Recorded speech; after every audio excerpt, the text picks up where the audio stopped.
I love to see the towns passing by and to ride these rails neath God's blue sky. Let me travel this land from the mountains to the sea, 'cause that's the life I believe He meant for me. And when I'm gone and at my grave you stand, say God called home your rambling man.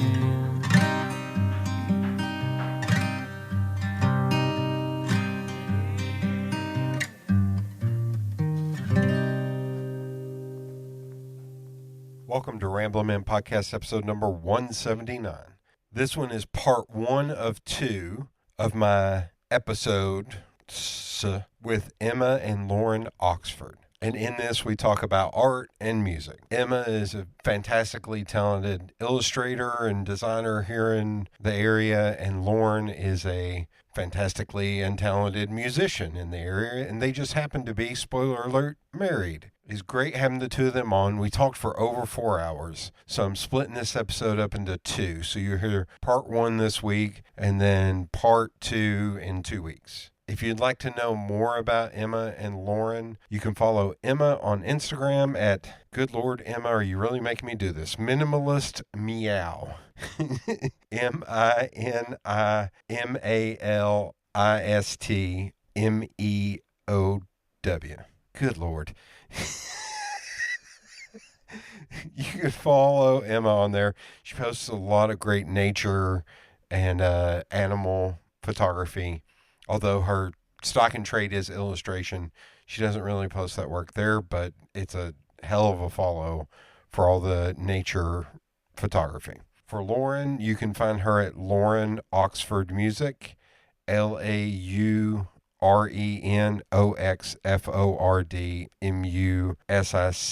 But yeah, I appreciate the two of them for coming on. We have a whole lot of fun. It's a whole lot of goofiness, which is always a joy. But yeah, make sure you tune back in 2 weeks and listen to the next part of this episode. Sponsor this week is Feral Giant. Feral Giant is a graphic design, illustration, and social media consultation company based here in Knoxville, Tennessee. So they do work for clients big and small all over the country, all over the globe, in fact. But they also do photography, videography, video editing, and audio editing, website design, SEO, writing, content development. Hell, they'll babysit your kids if it nets them money. So make sure you give them a follow on social media on either Instagram, Twitter, Facebook, or LinkedIn at Feral Giant. And be sure to give them an email today and hire them for your next project. Without much further ado, here's the episode. And I'm going to poke fun of you a little bit. I wish I had a board to tally who's going to get more head shakes, you or me, during this episode. Probably me. I don't know, man. I don't know. You're going to hit me with stuff I've never heard before. You need to talk into the mic. Oh, okay. Sorry. Are we going? We're Yes, going. All right. I'm not kidding. I saved that because I knew. What's up? Who's going to get more head shakes, me or you? Yeah, you're going to hit me with stuff I haven't heard before. This is, I think, going to be a lot of repeat information. Oh. She might surprise me. I don't know. Yeah. I might surprise me. I've been told that on the phone especially, we sound really similar, apparently. I don't think we do, but when people talk on the phone, they say we sound similar. Really? So I hope that listeners are able to differentiate. I was going to say, now we can say, each state your name. Okay. I'm Emma Oxford. I'm Lauren Oxford. There you go. We're married. For some reason, that's my wife. I forgot that part. Really? When I asked her, I was like, what's We're your full name? I was sisters. like, oh, yeah, that's right. Married. Yes. So that was me. That's my stupid brain. COVID brain. I finally got COVID for the first time. We know. So oh, that's right. I did share that with you, but I still can't get over that. We had a little freak out. It was fine. Sorry. It's okay. We were in the clear, so. Okay. Yeah. Well, it was wild because Esther and I sat there and talked at that thing She's like, yeah, everybody's getting sinus infections. I was like, I guess it's because the weather's changing. And then Sunday she texted me and she was like, I tested positive. You might want to test. Shit. Damn. So Yeah. who was it? I think it was Aunt Anna who comes to him, lives right there. Oh. That's cool. And she was like, oh, it happens. I was like, yeah, but I don't feel good being a Yeah. giver, whatever the hell it's called. Patient zero. I don't like being patient zero. Yeah. Had I known it, because it felt exactly like a sinus infection. No fever, no nothing. Just like Yeah. a stupid sinus infection. So that's how we'll start. There we go. Yeah. I almost gave everyone COVID. I think Esther's the only one who tested positive out of Well, everybody. like I said to you, I can't believe this new variant evolved to target illustrators. Yeah, because 4 years. 4 years Yeah. I didn't get it. And then all of a sudden. Chicago. It's Well- all Chicago's fault. I'm glad you're recovered. Yeah. Yeah. Yeah, I was recovered on Friday. Dang. I took medicine and it was all gone. But the fog brain did stay for a week. Yeah. There for a week. What's that? And now I used to blame everything on CTE from playing sports and boxing for so long. Now I'm going to start blaming it on COVID. I won't. I could hop up on a soapbox, but I won't. That's not what we are here to do. No. I'm still like a very COVID cautious Yeah. performer and person in general, and I won't go down that road, but That's Yeah. how I didn't get it for 4 years. Because I have had a mom and have a sister that have heart issues. I was like, nope. yeah. It's like, I'm masking up. I'm staying away from all you dirty bastards. And Yeah. It's like, yeah. I still mask like everywhere I go. I can't mask at work, which sucks, but everywhere else I'm like full, N95 or KN95. People give you a lot of weird looks, and it's like, I should have on the plane. That was the one place where I was like, man, maybe I should. I don't know. I don't think I'll ever get on a plane again without a mask. Like, Yeah. you're trapped in a metal tube with like hundreds of other people. Yeah. I Like, think that's just nasty. I'm just so much more aware of how gross people are. We were at Yeah. Westtown Mall an hour ago, and there were people changing a baby on the sofas. No. Like out full in the diaper common on the area. sofa that people sit on. Yes. And like, I know there are changing stations around Westtown Mall. And they probably don't clean those too often. Oh, I can't imagine. Nope. Oh, God. Okay. Anyway, is why I have this OCD. This is a wild beginning to our episode. Yeah. Yeah. We're wives. We're totally normal. Everything's fine. Everything's fine. All right. Where are you originally from? Whoever would like to answer first. Okay, I guess I'll go first. That's Emma talking. What? Yeah. It's Emma talking. Not right now, but Oh, you don't have to keep saying your name. Oh, God.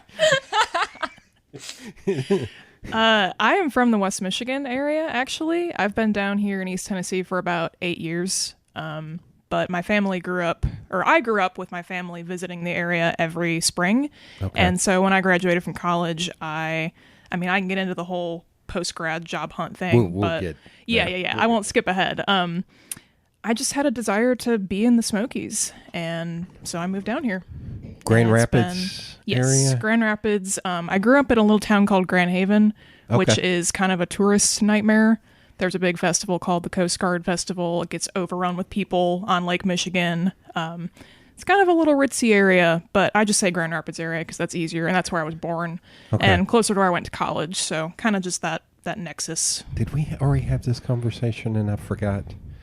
I don't think so. I went to Grand Rapids for an AIGA conference. Oh yes, yeah. And went down to Holland Yeah. to, the furniture place. What the hell's the furniture place called? Oh my God, not Steelcase, Herman Miller. Herman Miller. Yes. Yeah. Yep. It was wild. Yeah, they call Grand Rapids Furniture City. Kind of. Even though Holland's like an hour away, like Yeah. it was a haul to get down there. Yeah. Okay. And how about you? I grew up near Nashville, Okay. so a bit north, a small town called Springfield, just kind of south of the Kentucky border. Oh. So I've been in Tennessee my whole life, Middle Tennessee growing up, but I went to college over here in East Tennessee, and I liked the mountains, and I wanted to get further away from my family, so we're in East Tennessee now. Oh, my God. Okay, I'm going down the rabbit hole a little bit. Did you all go into the city, into Nashville a lot when you were younger? Me and my younger brother, he's 3 years younger than me, in Springfield where we lived, the Robertson County school system, it's like pretty bad. Okay. That's what my parents said anyway. So we went to private school that we like could not afford, and like my grandparents helped, but in Madison, which is kind of like a suburb of Nashville. So if you wanted to do any sort of cultural anything, you had to go to Nashville. But yeah, there we'd go to like Goodlettsville or Hendersonville, which are also suburbs. But you know, the Frisk Museum is in Nashville. There's like the Nashville Symphony, and I was like in a children's choir at Belmont, so we would come to Nashville occasionally. I just mean how weird it is now in Nashville versus like I hate going back. 20. I remember I went there Yeah. for a Photoshop conference like 2021 somewhere years ago, and it was dead. Yeah, I go back and I'm like, this sucks. Like, It really does. I'll never go back to Nashville. I don't think I've done anything in downtown Nashville with you other than the Boy Genius concert because at it the Ryman. sucks. Because it sucks. It's Oh, just man. it's so hot, and like the tourists, and just it's so commercialized. It kills me. Wait, who opened for Boy Genius? This was in Which- 2018. Oh, wow. 2018. This is, Yeah. okay, the first At round. the Ryman, Yes. yeah. Okay. We could not afford to see them this second time around. We saw, totally unrelated, we saw Lucy Dacus at Barley's. Yes. Yeah, in, that was like, crazy. what was that? 2019. 2019. I was this close to going to that show. Wow. Because her opener, I was a big fan of too, and now I can't pull who her opener was. Jason? It was another woman. It was somebody that was like, oh, shit. Oh, it's both of them. And I just was not feeling good that day. And I was like, I can't do it. And one of my friends went, and then we went together to see them in Asheville Yeah. at the Civic Coliseum, or whatever it is, Coliseum. I was like, this is very weird seeing this band in this ginormous hockey venue. We Like, saw them at the Ryman, which is a lot more of an intimate venue. Like, Yeah. you're seated on, like, wooden benches.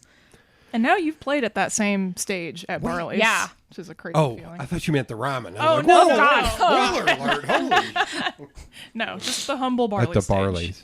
Yeah. Barley's is a very weird venue.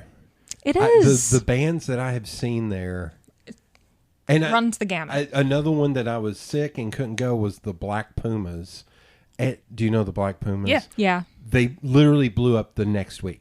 Like the next week, they were on everybody's list. Crazy. But they played like a random Sunday or Monday night, and I was sick. And my buddy Brandon was messaging me. He's like, "You missed out." I was like, "I know. Shut up. Shut Yeah. up." I only know them because of some random wildlife related connection, which Oh, is really? that they were fronting like a mountain lion festival out Oh, in really? California. Yeah, the mountain lion population is suffering because of or the lack of wildlife crossings. Their Oh yeah. populations are isolated. Anyway, that's Did nothing you- to do with Did you ever Black watch Pumas. The West Wing? no. So there's, oh my God, it's rambling, man. Like it's very much rambling. There is an episode. There's like 3 or 4 of them called Big Block of Cheese Day, and it was the chief of staff would say, was it Andrew Jackson? Andrew Jackson would have a big block of cheese in the lobby of the White House, and you could come and speak. So he gets fringe groups, and one of the fringe groups, and you can probably find this on YouTube, is people wanting to create wolf crossings across the state, across the country. One of the people is Nick Offerman. Okay. With That no checks out. beard, That and checks it's out. just like it's so weird seeing him. But it's on wolf crossings, and they were talking about how much money they needed, and it was And it was played for laughs, I assume, as like not a legitimate cause. every or... single one of those starts as a for laughs, but by the end, everybody there's like, oh God, we may actually need to do this. They Okay. did one on how maps were racist, and it was like they're upside down, and Africa's a lot bigger than all. Like it just and they're It's like Antarctica is massive and Greenland is too, and it's like but it always starts with like yeah, with literally them leaning back, and by then they're like, oh my God, we got to do something about this. Like Cool. So but you can find the wolf crossing thing cracked me up because one of the guys was like, how do we get them to know where to cross? Like There's a whole science. I Yeah, could get that's- into it that's if you a want, whole but thing. Okay. What did your folks do for a living? My dad is a carpenter, a woodworker. He owns his own shop called Tennessee Woodcrafters, which he's been saying he's not going to retire, but he's going to sell the shop and try and do more custom stuff. Growing up, he made a lot of store fixtures, so like kind of wooden displays. Like he did one for some greeting card company.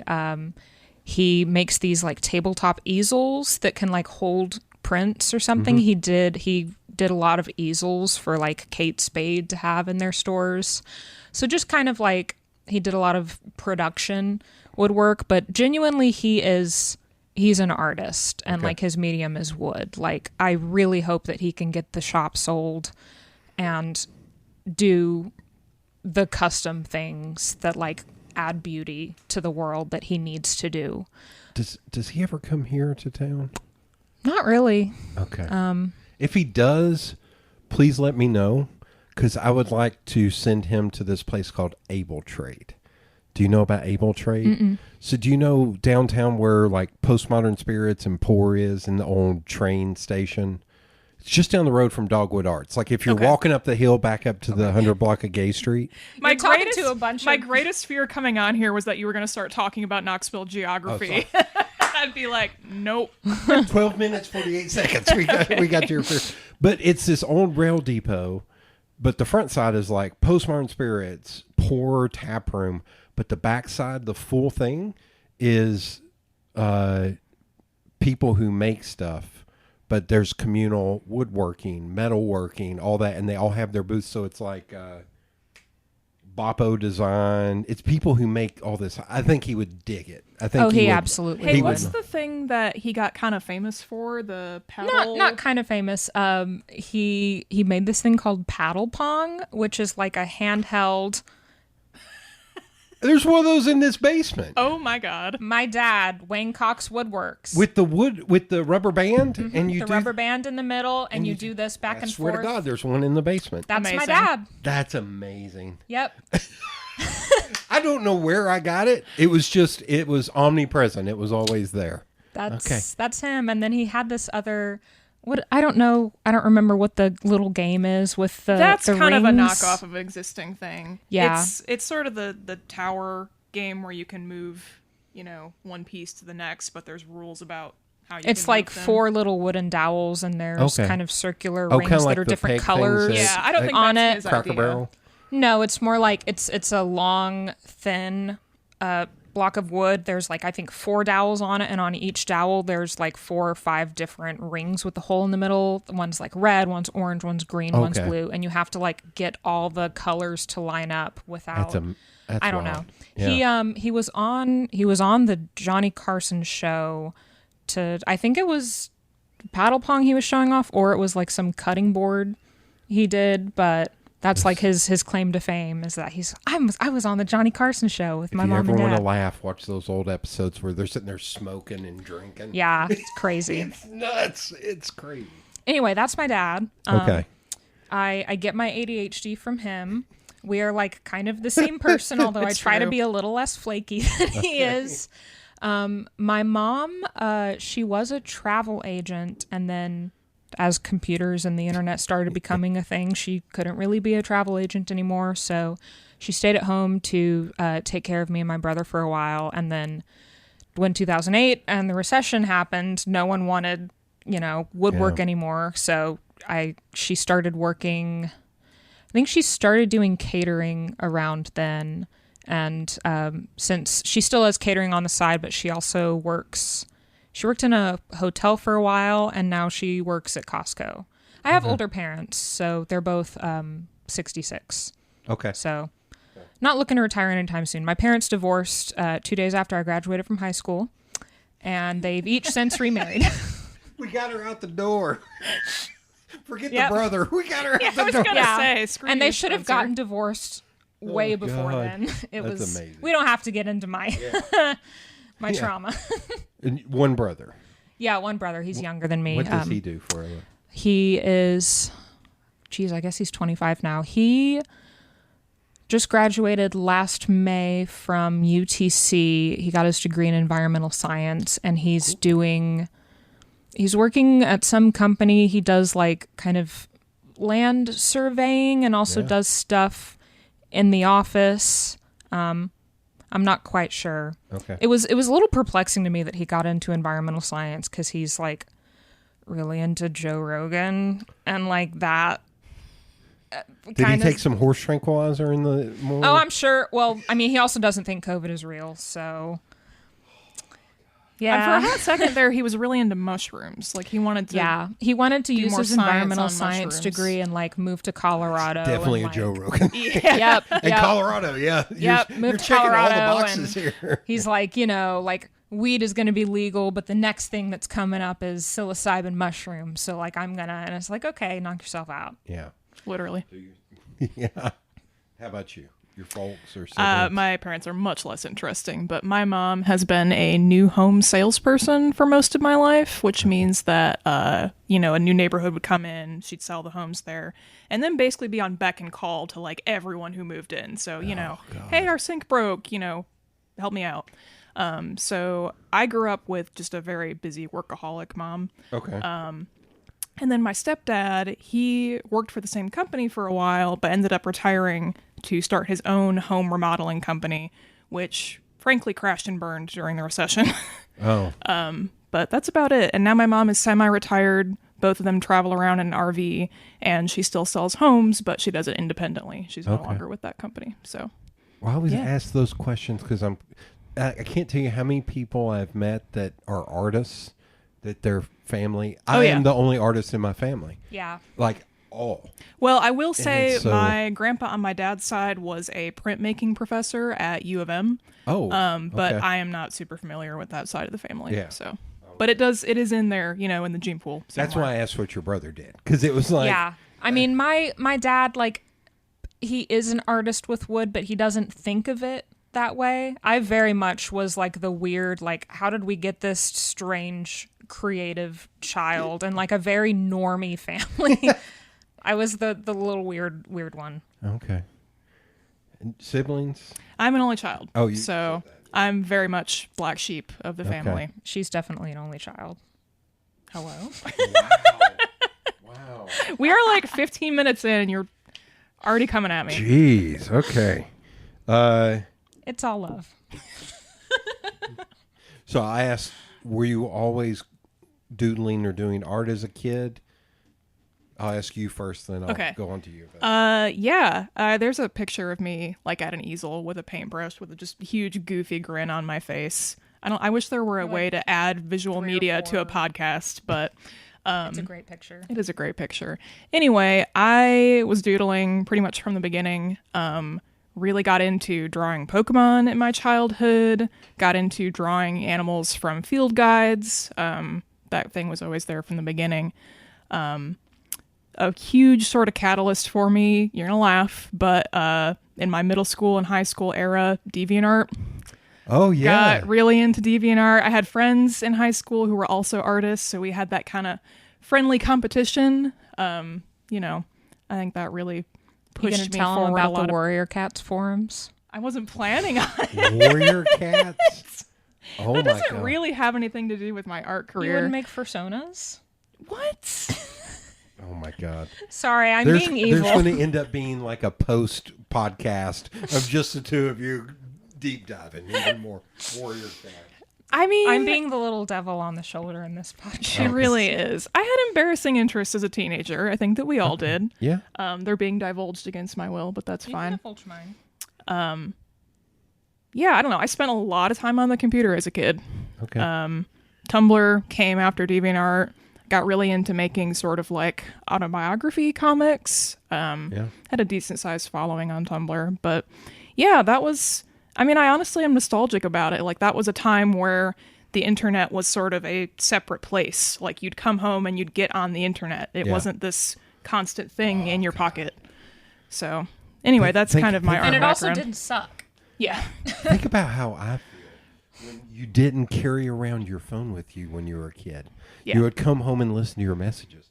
My parents would allow me to make the outgoing message for the answer machine. Mm-hmm. And after I was 30 and was gone, the answering machine outgoing voice message was still Boys to Men's, Please Don't Go. Oh my God. Playing, and then me going, you never reached the call-ins resident. Amazing. Like that, like full Barry White. Like We had one where I tried very hard to get my cat to make some noise, Nice.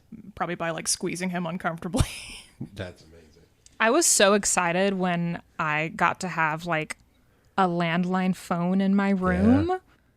And like I remember about the first few months, whenever the phone would ring, I had one in my room and my brother had one in his, and we would like try and see who could answer the phone first. It was so exciting. What a different time. I got one because dial-up internet was a thing, and my mom worked for the phone company, so our both phone lines were free. And so Nice. she was tired of picking up the phone, and I was on the internet chatting with somebody or doing, downloading an image Yeah. like this. Again, visual medium, Yep. like that, to where finally she just got me my own.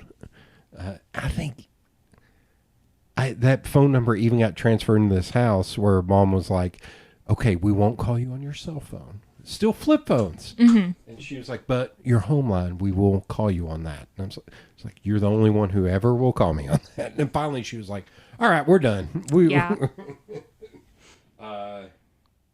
Your turn. Music as a kid. Oh, wait, P.S. Okay. Did your family encourage you to create art and draw? Yeah, they did. I mean, I think my mom had some hesitations about like art turning into a viable career. Really pushed me to try to get scholarships and stuff. But, I think that we were both from the generation that kind of had the mentality of like, you can do whatever you put your mind to. So they were generally supportive. Yeah. Here, I've said this many times on this podcast. Rogan actually used to be okay. I used to listen to Rogan, and here I've heard this. I'll give you this. Like, I think back in the Fear Factor days, it was. no, I mean fine. even on the podcast, there was this weird period where he went from just having other comics on, and it was kind of goofy and stupid, and talking about doing mushrooms and shit like that, to when then there was a period he was like, I want to learn about universal basic income. So he would have somebody come on and talk about that. Like I think he had Bernie on. He had at one Bernie. point. He had Andrew Yang, who is also now a asshat. But when he had Andrew Yang on, he made a point. Joe Rogan made a good point. We need to mark this date down. He made a good point where he said that he believed in universal basic income. He's like, because the person who could be the best potter that's ever lived could be a poor kid who will never get to throw clay. Yep. And he was like, and that's some bullshit. Yep. And he was fighting for like housing and food should be covered. A broken clock is right twice a day. Well, that and one of the best, I will say, if you go back and if you ever want to listen to one episode, for what you lose a bet with your brother. I got the episode for Oh, you. Jesus. Yeah. He interviewed a black blues musician who, and you can just read articles about this dude, but he talked to KKK members and neo-Nazis and talked them out of being KKK members and neo-Nazis, to where he has tons of KKK robes, because when they got done, they would bring them to him and give them to him. That dude was fascinating. And it was like a 2.5, 3 hour. I was like, that's why I like this. And then when he started going more nuts, I was like, I got to stop listening to this. Yeah. Like he started getting into an echo chamber, but he would just be like, I want to learn about this. So he would actually have interesting people on, which is a bummer that What a he is time. nuts. Was the original Ramblin' Man. Sorry. I hate to say it, there are the biggest 3 influences on this. 2 of them are awful, and one of them's still awesome. But Joe Rogan, Ari Shaffir is another one to where he did more like this, where he would find somebody. He was more focused on, I'm gonna have you on to talk about milk production and weird stuff like that. And then Kevin Smith, of course, he's amazing, so he still gets a pass. But the other 2, they can go to hell. 1 out of 3 ain't bad. 1 out of 3. Yeah. You as a kid, did you play in the school band, or where did you pick up your first instrument? So I guess with my story, it's not just music, because I was just a very kind of creative kid. all around. I started taking piano lessons when I was 5 or 6, and I think I did that for like 6 or 7 or 8 years. Hated reading music. Did not want to practice from the little booklets that I got from my piano teacher. I would just like hear a song and sit down at the piano and like figure out the song by ear. And then I would come into my lesson and tell my piano teacher like, hey, look what I did, and like play it. And she'd be like, oh, that's great. That's really cool. Did you work on this thing in the scales? workbook? And I was like, We understand you learned a Ben Folds song, but did you work on the Chopin? Nope. nope. So I feel like we wasted a lot of time and money on piano lessons that I like didn't really care about, didn't really click. So that ended in like, I think middle school-ish. Did you seek that out, or did your parents like encourage you? I expressed a bit of interest. I don't think that interest was sustained over the course of the 7 years I did piano lessons.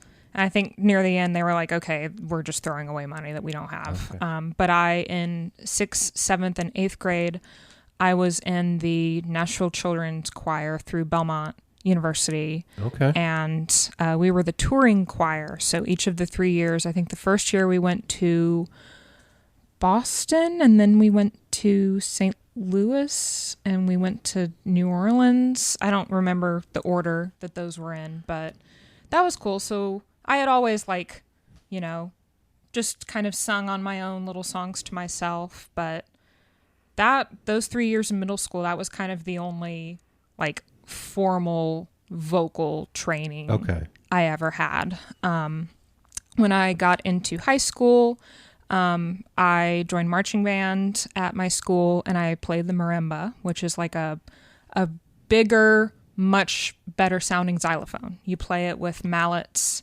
It's like the front ensemble. Yes. Yeah. Yes. Except we were a small band, so we didn't have a drum line 2 of the years, so we were the back ensemble then. But I got really good at playing marimba. I miss playing that instrument. I think that's the best I'll ever be at playing an instrument is Seriously, playing Googling marimba. marimba.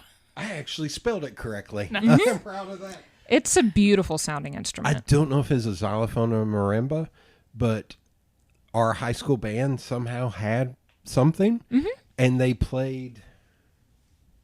Is it Halloween? They played a horror thing, and that was Clocks by Coldplay? no. I was in high school way before that song came out. No, but they played that, and that was our hype music for our football team. There were guys on the football team that would get hype when they heard the marimba playing, and one of the guys would just be over there like doing this. Well, if that was pet band, it must have been a xylophone because marimbas are they are not mobile. You cannot put them in the stands in the pet band. So it must have been like a marching xylophone or just a bell kit or something. I don't know. But I remember distinctly that sound. I was like, Yeah. oh my God, you just brought back a memory. Oh my God, we were listening. So like in high school, to be in marching band, you had to be in like band class or in my case, percussion class. So I did percussion class for 4 years, and like that's kind of really the only music theory basics I learned and have since forgotten because I have ADHD and have slept a lot since then. And I think my last semester of high school, I did like a beginning guitar class, where we presumably learned scales, which I didn't really because I didn't want to. Yeah. But that was all music stuff. And then in addition to that, I also was like very into painting and drawing and photography and writing and kind of anything creative is what I was into. Okay. And it was encouraged to an extent because it was like, wow, this weird child that we somehow got can like do these really cool things. This is cool. But then the second I started thinking about it as an actual viable career path, it was like, oh, no. You can't be poor. You need to make money. Oh, kind of thing. My parents We'll would get let into me try things. Like I did Cub Scouts. I did karate. Like, Did but karate but there it for a would hit minute. a point and I'd be like, I don't want to do this. Yeah. But sports were always a constant. Did you all do sports as a kid? No, funny enough, I actually also did 8 years of piano. mainly because by the time I got to second grade, my parents were worried that I had no extracurricular hobbies and kind of forced me to pick between dance lessons and piano. And my vision of dance at the time was like a little tutu ballerina business, and that made me want to vomit. So I went with piano, but I also ditched it by 10th grade because it just didn't really feel like it was going to be a passion in my adult tell the life. jazz band story. The jazz band story? It's kind of depressing. I really wanted to be in jazz band in high school, but they told me that I was not allowed to join unless I completed a year of concert band first. So I had played flute in middle school primarily because we had one in the closet, not because I wanted to play flute. But I stuck it out in 9th grade. You know, I had no intention of joining marching band, but I dutifully played in band that whole year. Well, I come into jazz band the first day of 10th grade, and lo and behold, there is another piano player who is in 9th grade, who was not forced to go through concert band. And it turns out he's basically a virtuoso and can do these amazing solos by ear. And I was far more of a reading the music type of person. Can't just whip out an incredible solo. You two are the opposite. Oh, you have not even no idea. You have not even scratched the surface yet. Yeah. Sorry. So anyway, That's amazing. what that meant for me was that the entire year I'm sitting back there during moon dance, just playing chords like doop, doop, doop. Shooting him dagger eyes. Yeah, and you know the band director was kind of a dick to me too, so that effectively neutered any interest I had in playing music. I forgot to ask, did you read comics or get into cartoons? Oh as a hell kid? yeah! Okay. I always the age thing on comics is always odd to me. Yeah. Like, because I still have tons of long boxes. Well, in there I of will say physical I have comics. never been like a Marvel, DC, like superhero comic person, but I have always been into graphic novels. Okay. And graphic novels are pretty timeless. I mean, But were you no superhero books? no. Okay. Have you ever read Box Office Poison? Mm-mm. Okay. Now I'm trying to think of some of the abstract. Superheroes are pretty good, but I've got tons of. I may let you borrow Box Office Poison. It's really Okay. good. It's really good. I would love to have a larger And graphic. Blankets. Blankets is really good. Yeah. I would love to have a larger graphic novel collection, but I have discovered that you can check them out on the Libby app. Yeah. So I've been reading them like on an iPad, which feels somewhat sinful, but Yeah. you know, it's free. So I'm going back and read. There's actually some comic hardcovers right there yeah. in that far right stack. No, I continually regret the fact that I had tickets to the Fun Home musical in Nashville a few years ago and ended up not going because an ex backed out, and I should have gone by myself, damn it. But anyway, Alison Bechdel is a gem. Yeah. Oh my god. This shows you.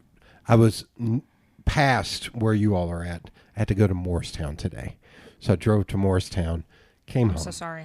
Yeah, went back to work, came home, had a board meeting, had a call with our president, our board. So my brain, you're getting ADHD'd. I'm going. I'm on the same wavelength as you, brother. I'm picking up what you're putting down. Now will I have lost what I was going to say? Something about comics. No, something I missed in Nashville, 2017. I could have seen Maggie Rogers at Third and Lindsay. We also missed a Maggie Yeah, Rogers because you had a concert stomach bug. Because I was throwing it was, up. It was like when she just released the EP, not even the album. And it was like on a Wednesday. I was like, I'm not going because A, I'm going to be the only dude there. B, I will probably be 20 years older than everyone else, and I regret missing that show. Yeah. If I don't go to the UT Florida game, I will be in Nashville seeing her at Bridgestone. She is not selling well at Bridgestone. I think they bumped her up. She was at the Bowl or The Bowery. one Bowery of the Ballroom? outdoor venues. It's downtown.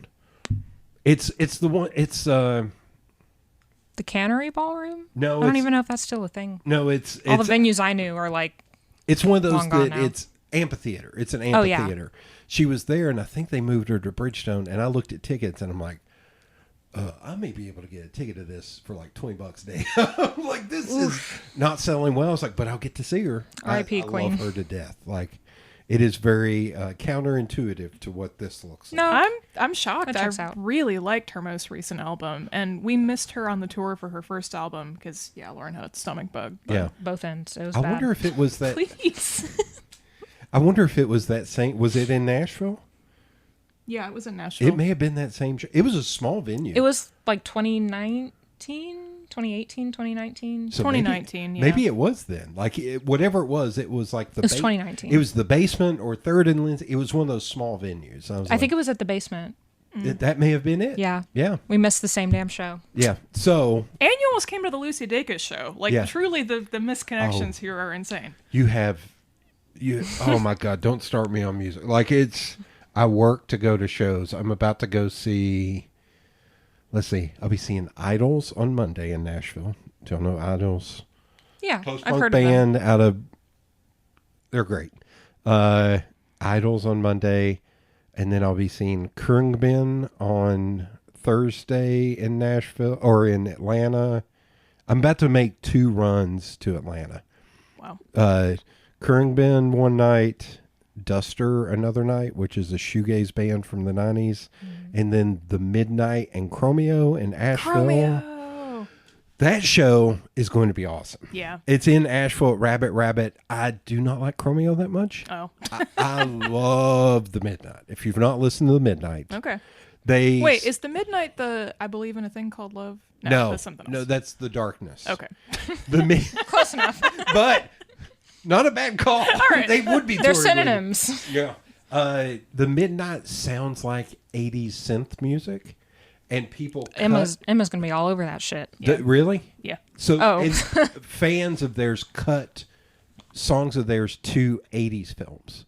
Nice. It's Okay. that show. I'm telling you, it's going to be amazing. Tickets All still right. available. It's on a Saturday, and then My Morning Jacket, and then I'll be seeing the Hold Steady, a comedian, and a young band. I'm not going to miss out. There's this new band called Valley that I don't know if any of the kids in that band can legally drink alcohol. I will be the oldest person by more than 20 years. And Unless I- their parents are there. yeah. Hey, that'd be awesome. Maybe I can get them on the podcast. I don't care. I'm staying an extra night to go see them. I was like, I am not going to miss out on this damn band, man. Like, I missed out on too We're many. seeing Corey Wong in Oh, November. I love Corey Wong. He's part of, or was at one point part of Wolfpack. Oh yeah, Yeah. yeah. We saw him in Asheville a year or 2 ago, and like, you just have to see funk bands live. It's Yeah. so fucking good. The energy is immaculate. Yeah. Amazing. Yeah. There's what was his name? There's a dude who just came through here that I saw him the last time he came through. This is not going to be a good selling point. He's the keyboard player for Maroon 5. What is? I think his name is Corey. Oh my God, no! I have to go to private browsing if I Incognito tab. Yeah. 5 keyboard. I will recommend his PJ Morton. Okay.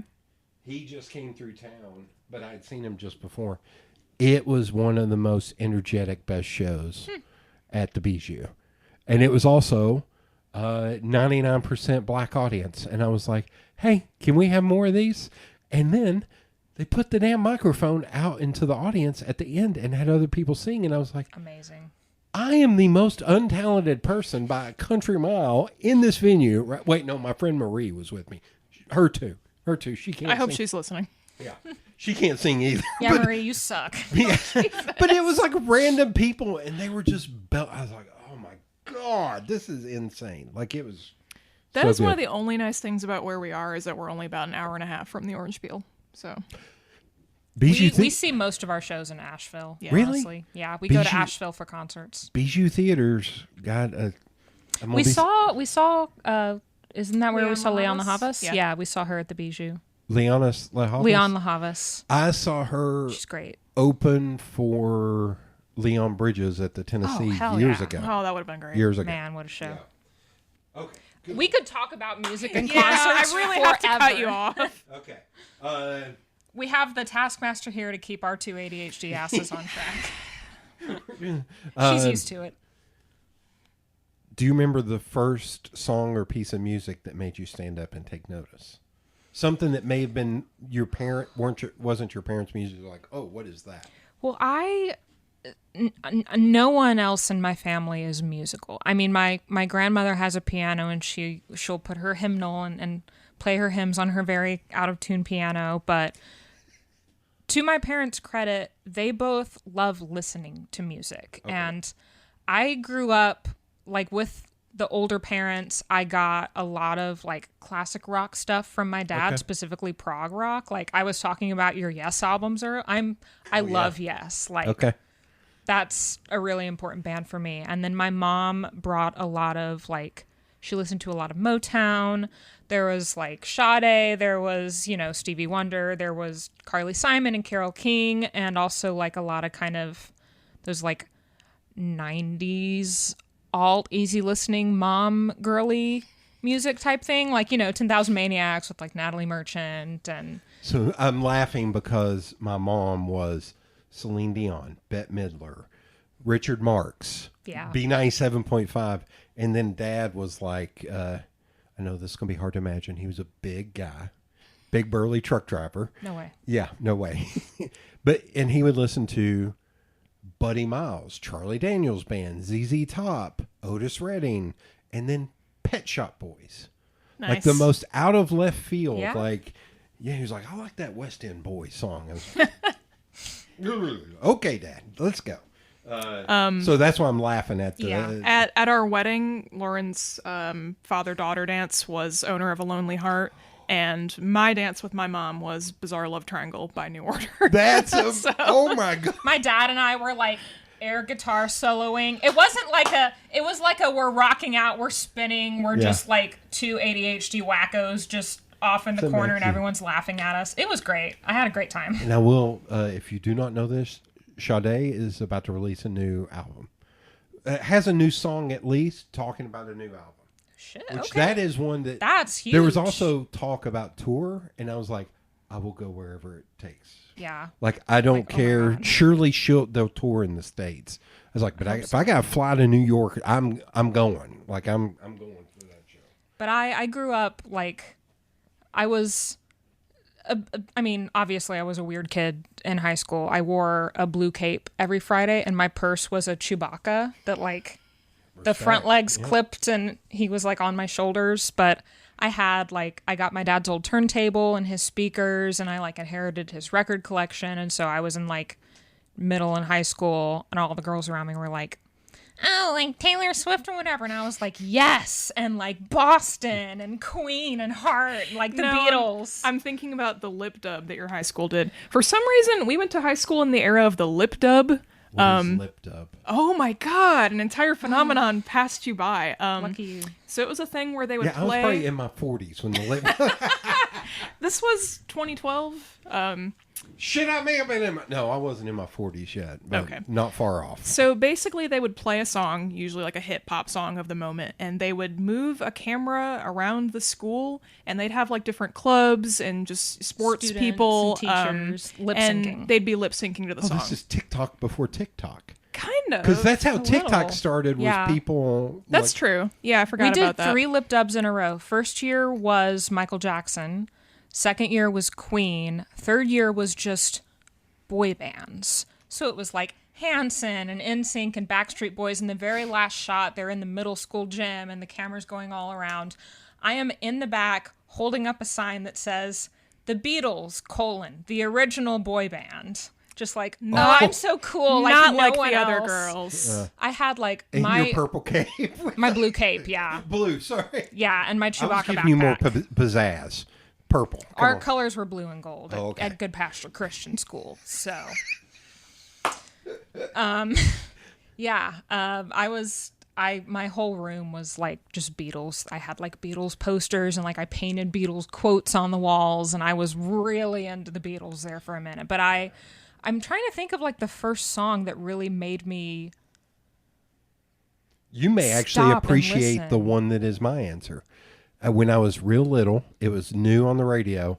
All of a sudden, out of the back seat, I started singing every single word to Jesse's Girl. And my parents were like, how? Because I was like 3. And they're like, how is this happening? What is going on? They didn't like that song. You're like, how can I find a woman like that? Yeah.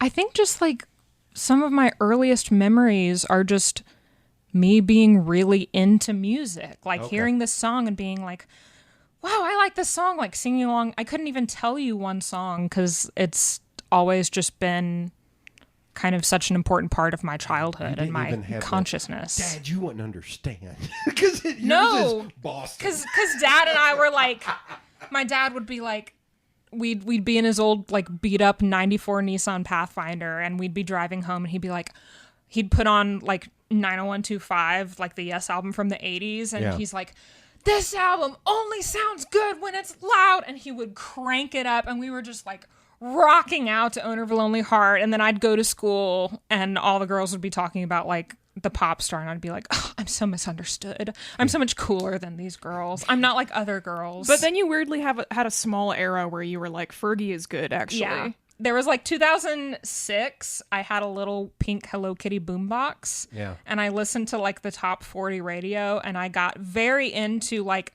the briefest slice of aughts pop, and then it was back on my classic rock shit. Okay. Do you still have that boombox? Oh, God, no.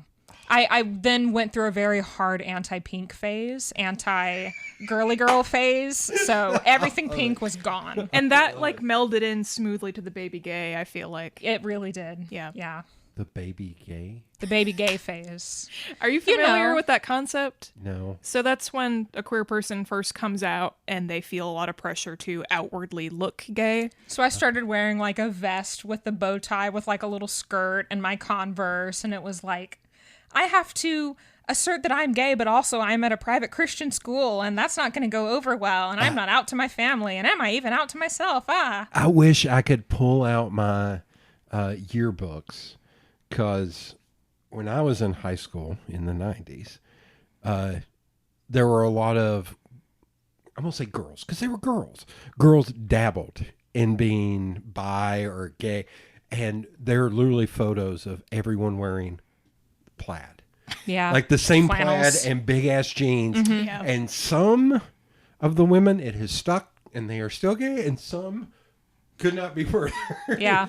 Red hat wearing people. Like, Yeah. you know what I mean? Yeah. And it's just like, but Say no there more. are photos where I was like, oh my God, that's right. They were being, some of them were being cool. Like the cheerleaders. Like, I'm going to make out with other people, which made me remember, if you can find it, for some reason, my podcasts, the older episodes have started disappearing, even though I haven't turned that. Like, it's very odd. I may have to send you this one. A friend of mine that I grew up with, Mandy, and her husband came over, and we did an episode on marriage. And her husband, Mike, is funny as shit. His Facebook posts are epic. Now, he is a little off color, and Mandy thinks of me as like the nice guy that she grew up with, and I start telling stories about Tinder, and she's going, oh my God, Jeremy. And he's sitting over there. I got them both drunk, and he was sitting over there. Yeah. Yeah. It's the greatest. It's the goofiest, like dumbest episode. They drink like PBR and Schlitz, and I was giving them high grav beers. And 3 in, they were shit faced. Yeah. But it is the greatest. Hearing might go, oh yeah, tell me about it. Okay, so this is the history of your podcast. Yeah. I'm getting Cool. it now. Yeah, that was early. Sorry. Yeah, again, 80. Yeah. All right, you're the Yep. the keeper. Like, Yeah. She is. Do you remember the first piece of art that made you stand up and take notice? I've really always been sort of like, she's pushing me into the mic. Thank you. I got a Game Boy Color when I was 5, and Okay. so I have always been a huge Nintendo geek, and I've always kind of appreciated like lots of art forms that I don't necessarily dabble in. So indie gaming, graphic novels, murals, like all sorts of art. And I don't know, I'm going to give a cop-out answer like Lauren. Like, I can't think of one piece in particular because I was kind of just taking a lot of it in. Okay. And figuring out, what I wanted to do. I guess my weird answer is that I really like taxidermy art. Okay. There's actually, and people get squeamish about it. They get a little like freaked apothecary? out. Is it no, not apothecary. There's a word. Isn't there a word? Like the stores that's all they have. There's a. Shit, I'm gonna look it up. Okay. Keep going. You could conceivably find taxidermy at an apothecary shop, but Didn't you take like some sort of career test? And it oh told yeah, you yeah, you should yeah. be a So taxidermist? in middle school we had some sort of like career aptitude test, which feels a little early for that, but it came back and gave me taxidermist, and I was upset because I thought that had something to do with taxes.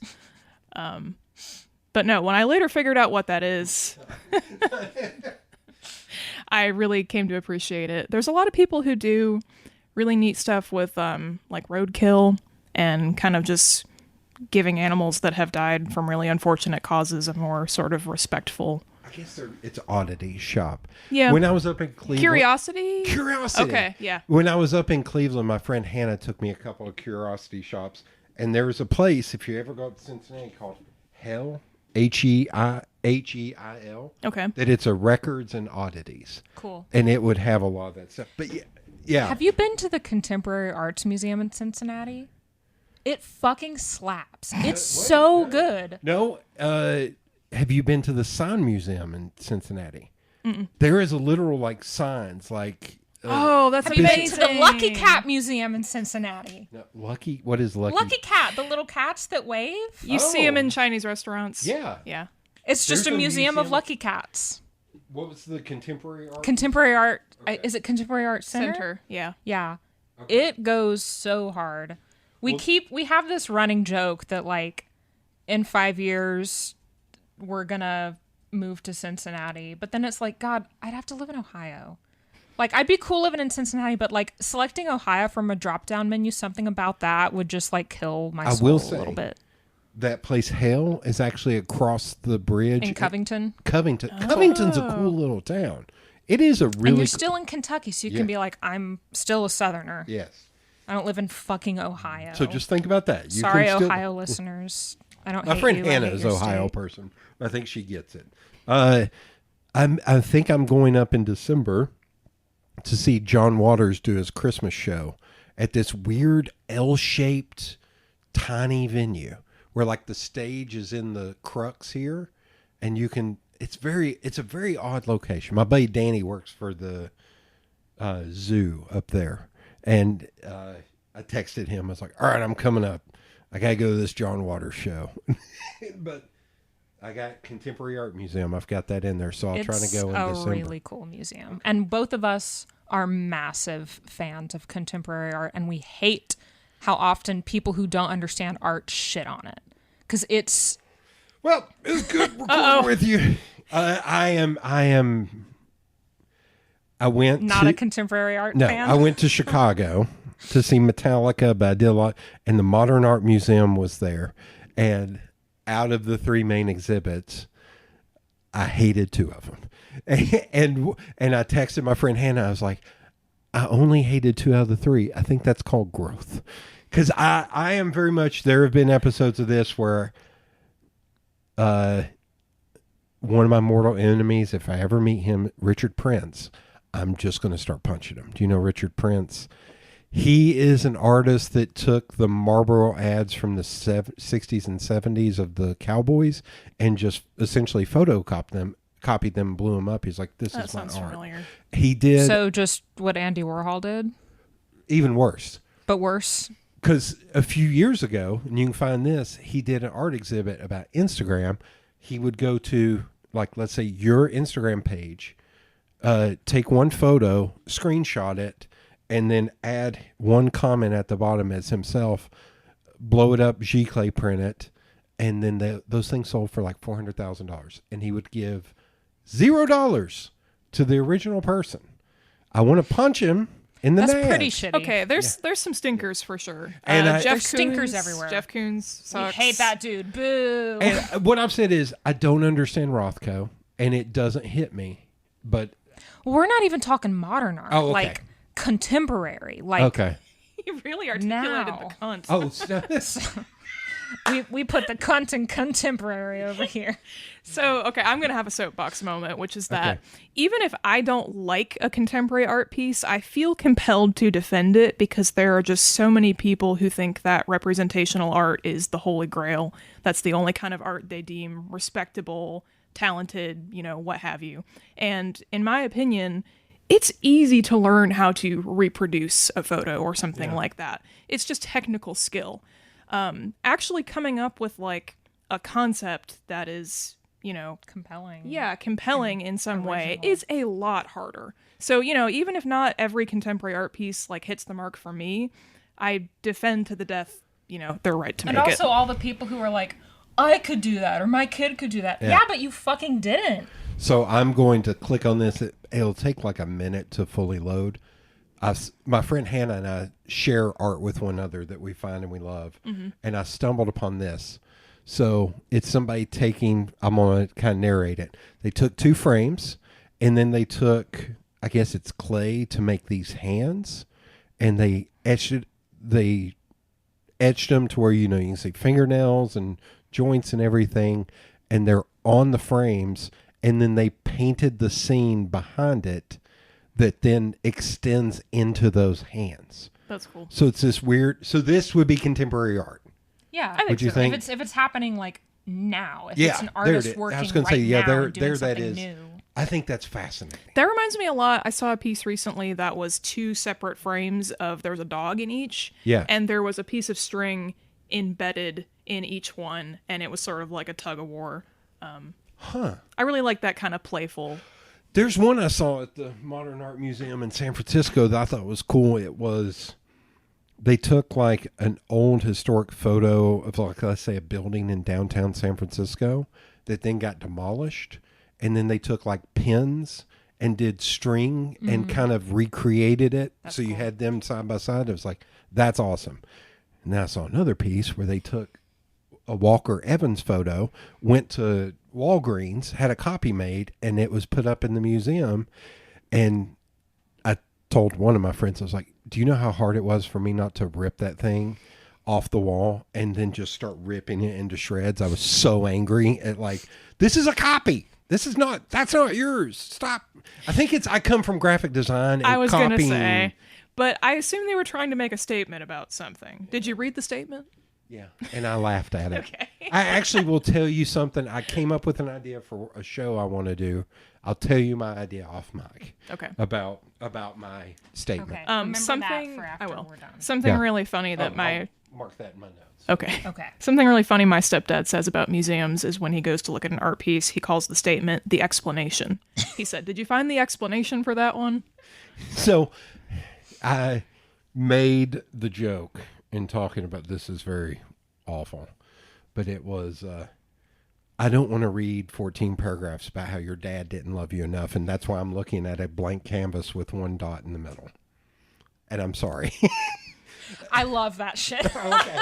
So and I'm sure people are tired of me. I was in the MoMA in New York, and one thing I'm fascinated with is security guards in museums, because it's usually somebody who didn't go to art school. It's just it's a job. Yeah, sure. So I turn a corner in MoMA, and I looked at a piece, and I apparently made a face. And out of my periphery, I saw the security guard, who was an older black woman, bend over, grab her knees, and start guffawing laughing. And then she walked over to me, put her hand on my shoulder, and said, "Honey, that was the funniest thing I've ever seen." And I was like, "What?" And she was like, "The face you made when you saw that piece." And I said, "Ma'am, I've been doing art since I was in the 6th grade. I don't know what the hell that is." And she could not stop laughing. I was like, "It was worth it. I'm here. That was great." Yeah. So yes, I'm sorry. I make fun of a lot of that. No, It's okay. no, it's fine. Yeah. I mean, Everyone's like allowed to have their own. the sort of conflict between fine art and commercial art it will go on forever. Yeah. Well, it's an argument I have with one of my friends that she was like, "I hate couch paintings." And it's like landscapes that were made in like the 1400s. Yeah, I don't give a shit. But for me, here's my positive spin on that. Do you know how hard that was at that point in time to be able to capture for that? sure. That's Yeah. insane. Yeah. I was like, but then Cy Twombly, she's like, "Oh no, now this is real art." Do you know Cy Twombly? Yeah. That name sounds familiar, yeah. He does they look very juvenile to the untrained eye. It looks like scribbles. Yeah. The eyebrow quirk. I am the untrained eye. But it was, we were in a museum and we walked past one of those couch paintings, and she was like, "Man, that sucks." I was like, No. It does not suck. You do not like it. Like, Now, when I hear couch paintings, I think mass-produced Hobby Lobby. They're in the hotel room. Live, laugh, love.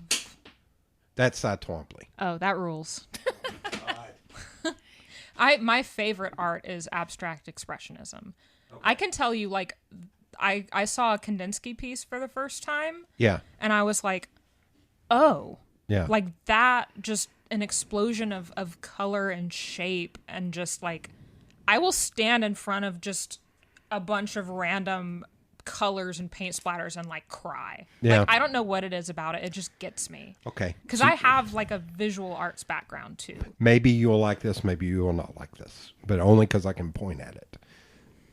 Wait, do you know Piet Mondrian? Oh yeah. Piet Mondrian is one of my favorite artists. And Yeah. I've heard people say, we cannot recreate that. It's like, it's insane that you can't recreate that. So that piece right there, Christina's World. Classic. Yes. So same thing. It was hanging at MoMA. It is more 3D than you think. Like, he built up the paint on it so much that if you get close, it's like this far off the canvas. And it's actually like cut in. So that was in a small room. And I love telling the story because it makes me sound like a psychopath. I walked around the corner, saw it, didn't know it was there. Walked around, looked at it, and I literally went, everyone needs to leave this room right now. And it just got quiet for a second. And I was like, I'm not kidding. You need to leave. And everyone vacated. Big guy privilege. Yeah. I'll just say Big that. guy privilege, yeah. But I think I may have said it more forceful than that. And I stood in front of that thing and cried and looked at every angle. And then after about a few minutes, I walked out. But I literally was like, you need to leave this room. Because it was almost one of those like... People cannot perceive me crying. No. I'm having a moment now. No, it was more like, if you walk in front of me while I'm trying to look at this, I will pick you up and throw you out of this damn room. Oh no, the perceive you crying. So I went through the Civil Rights Museum in Memphis in the hotel, went through the whole thing. And then the last thing is the Reverend Dr. Martin Luther King Jr.'s room as it was when he died. And I dropped to my knees and I started crying. And there was a mom and her kid that walked around the corner, saw that. And I saw Turned them around. walk away. Because it was just like, just ugly crying. Where's that documentary of me? Just me ugly crying in places. That would be pretty good. Okay. A super cut. Super good. Do you remember what was your first album and what format was it on?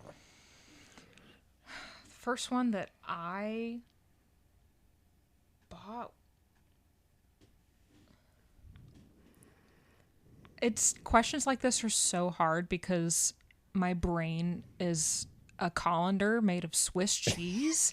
I don't remember shit. Okay. Like, I got a lot of my dad's old vinyl records. Like, he has a lot of Beatles records. Like, Abbey Road is on green vinyl, and like the red and blue albums are on red and blue, and the white album's on white, and Magical Mystery Tour is on yellow. So I got a lot of those. I got Yes albums, and I was like, I would just like, I played the Yes albums till Okay. they were like worn Okay. through to the bone that I got from my dad. But I think I didn't really get into appreciating the album as an art form probably till like late high school, college. It was definitely more like, you know, my mom would play, I would hear this song in the car on the CD, and then I would like hear this one on the radio. And like in high school, I got like my first iPod Nano.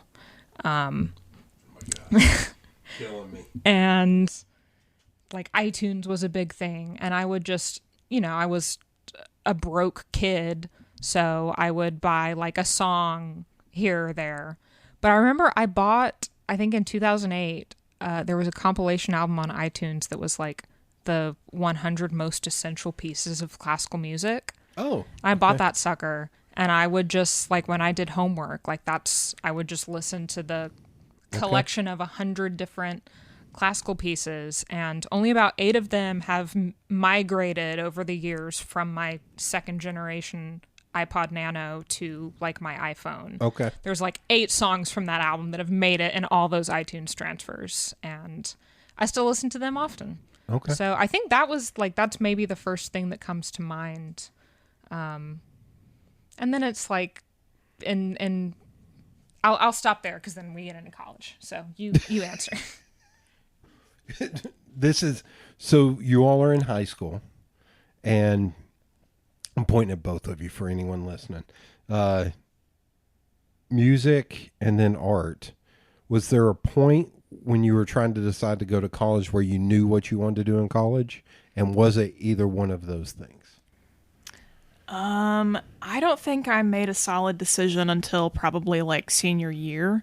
Okay. And for me, it was kind of like I coasted through school, like got easy A's, no problem. My parents would go to parent-teacher conferences and they'd be like, I really think that Emma should move forward in math or writing or whatever. And they'd be like, she likes to draw comics. And so I kind of did end up making that decision because I didn't feel like a strong pull in any of those directions, except for I knew that I wanted to get better at making art. Like, Okay. I felt like it was a challenge and it was something that I really wanted to like pursue and develop my skill set for. I wasn't terribly ambitious about it though. I literally only applied to one college. Oh, okay. And I think this has a lot to do with applying to colleges during the recession. I looked at College for Creative Studies in Detroit, and I think tuition at that time was about $40K a semester, which was, Jeez. yeah, a little out of our price range. So I ended up applying to the same state university that my mom went to for psychology, 25 years earlier, which is Grand Valley State University in Michigan. Okay. But I went and toured their art building, and it was modest. It was nothing like a fancy art school, but I could feel that there was a community there. And I could feel just the sort of great art building vibe of everyone's hanging out late into the night. And, they had printmaking, ceramics, painting. The 2 commercial art majors they had were illustration and graphic design. And I knew I wanted to do one of the 2. I had not made up my mind going in, but I didn't have to my freshman year. So, Okay. yeah. How about you? So music was actually a later thing for me. Music happened like kind of near the end of college. When I was in middle and high school, I was a writer. I was a poet. I wrote a lot of poetry, mostly to like process shit that was going on at home, but I was also like really into visual art. Like I was really into photography. I was in like, I did art 1, 2, and 3. I liked listening to music and I liked, singing sometimes, but I didn't start like writing songs or being a musician until late in college. So I was really into photography. It started when I got like a little iPod Touch that had like the world's shittiest camera on it. And I would just like, Oh, trust me, I had flip phones that had worse. I still have Facebook memories. I look through photos. I'm like, 2009. Oh It's my like, oh God. Jesus. And everything Yeah. was like, there was like a phase in like 2011 where everything was color splash. Like it was Oh, all yeah. black and white except Yeah. for like one Oh yeah. red thing. Everyone's But- Converse in a circle. Yeah. That's a DeviantArt thing. That Oh, is okay. totally- All right. No. I'm It was a laughing. band. I was It like- was a band kid thing. I was like, they're totally. I remember on DeviantArt where it would be like somebody in like only like their eyelashes were blue or something. Yeah. Or Yeah. one streak in their hair. Yeah. Oh yeah. But I started taking pictures on that little iPod Touch, and then I got like a little digital camera, and then I saved up in my sophomore year I got like a DSLR, and I would like take senior photos for my friends, or I would just like go and shoot. I got really into photography, and neither one of my parents went to college. None of my grandparents did. So I was first generation. I was the first person in my family to go to college, and it was really hard.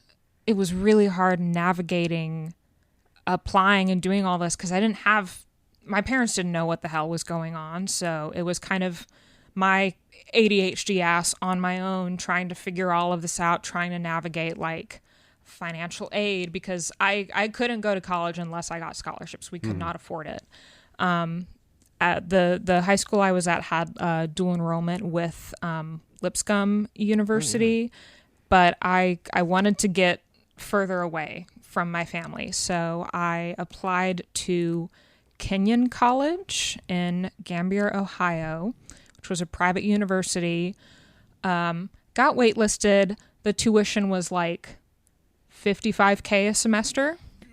Not an option. On a whim, at the last minute, I applied to Carson Newman University, and they ended up giving me a full tuition presidential scholarship. Crap. And I was like, well, I'm going to Carson Newman because that's all we can afford. They had a good printmaking department for a while.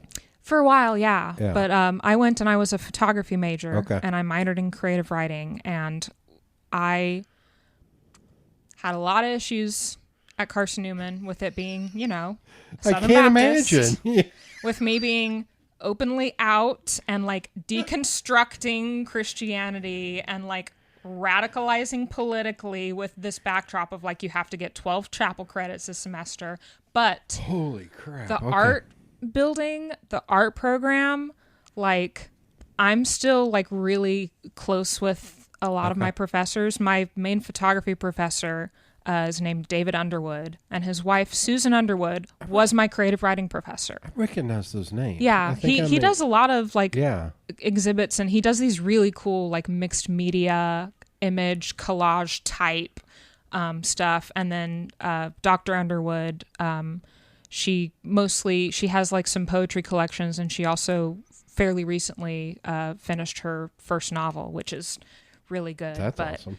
I loved, like, I just lived in the art building. And a cool thing about Carson Newman's art building is that there were studios like in the basement and on the top floor. And every year there was this portfolio review. And if your portfolio was good enough, you got your own studio in the art building. That's awesome. Like you can paint the door, you can paint the walls, you can like have your own furniture in there. And a lot of people didn't really get them till like junior or senior year, but I busted ass and I submitted my portfolio freshman year and I got one as a sophomore. So I was really proud of that. So for both of you, was there thought like, I have to do something that I can get a job after this? Go ahead. I mean, all of the things that I loved Yeah. and was interested in, none of them are lucrative. Yeah. I was a poet. Yeah. I was a fine art film photographer working in the darkroom, and I'm a folk singer-songwriter. So, like, you throw a dart at any of those boards, it's not going to hit. Backing up the money truck. What are you Yeah. trying? And my parents are like, you're the first person in our family to go to college. Like, you have to, like, do better and make us proud. And then when I said that I was going to be a photography major and a creative writing minor, they were like, I remember just, like, getting calls from my dad and my mom just, like, begging me to reconsider. Like, you should try and do this. You should really think about accounting. Yeah, and it's like, y'all saw my math scores. Like, that shit was bleak. And my dad always like brags on like his favorite phrase that we mock is your grasp on the English language. Like, that's his favorite phrase to throw around. But I nice. hated like the literary analysis. I just wanted to like write poetry and write short stories. And so I forgot what your original question was. What was it? Career. Post-college. Yeah, I majored in photography because I loved it. Okay. I was like, this is not gonna be a career, but I don't know what the fuck else to do. And I knew then that I was not the type of person who was gonna have a career. Okay. I was like, I need to find me a sugar mama and get set for life. And then I found my nonprofit. The big money nonprofit My world. nonprofit Say, wife. and then you As married a a graphic nonprofit designer. employee. A nonprofit graphic designer. That's like goo, goo, goo. Yep. I'm Very not a funny. sugar mama. I'm like a stevia mama. That needs to be a T-shirt. Stevia Mama. Merch. A We make Splenda merch. mama. Yeah. You're my little sweet and low. Jesus Christ. We're equal.